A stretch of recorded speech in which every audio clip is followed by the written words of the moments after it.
The history of concrete by the most boring person ever to exist.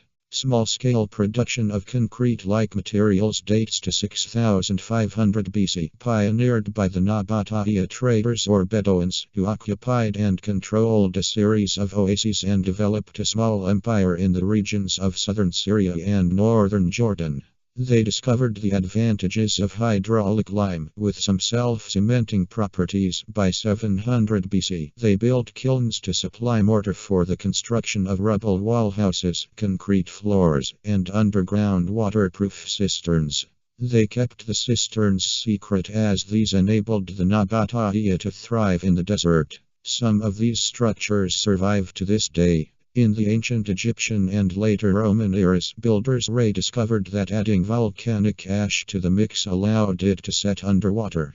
German archaeologist Heinrich Schliemann found concrete floors, which were made of lime and pebbles, in the royal palace of Tiryns, Greece, which dates roughly to 1400–1200 BC. Lime mortars were used in Greece, Crete, and Cyprus in 800 BC. The Assyrian Jirwan aqueduct 688 BC made use of waterproof concrete. Concrete was used for construction in many ancient structures.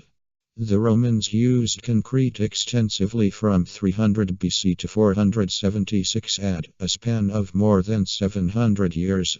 During the Roman Empire, Roman concrete or opus caementicium was made from quicklime, pozzolano, and an aggregate of pumice.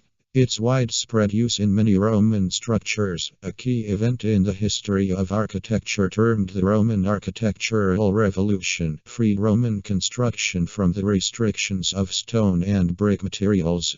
It enabled revolutionary new designs in terms of both structural complexity and dimension.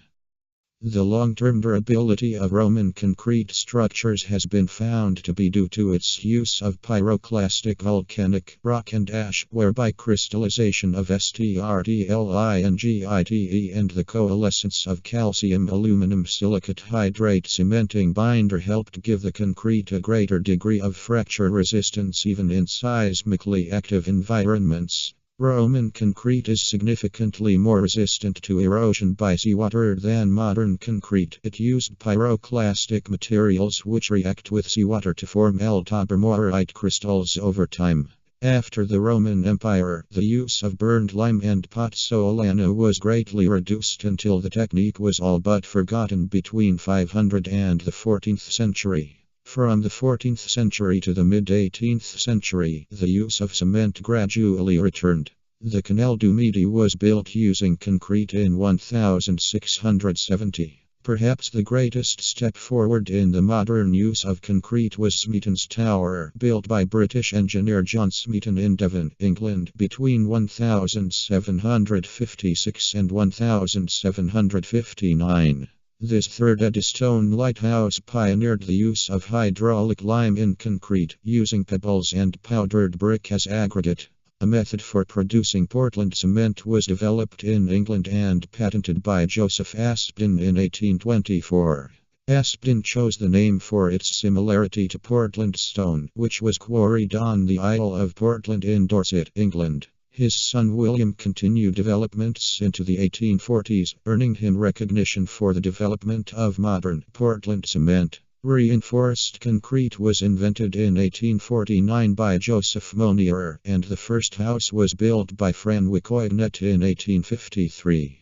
The first concrete reinforced bridge was designed and built by Joseph Monier in 1875. Hey, wake up. Concrete isn't that boring. Oh, so you were always up. I see. Then congratulations. You are part of the 1% of people who are absolute nerds and actually care about concrete.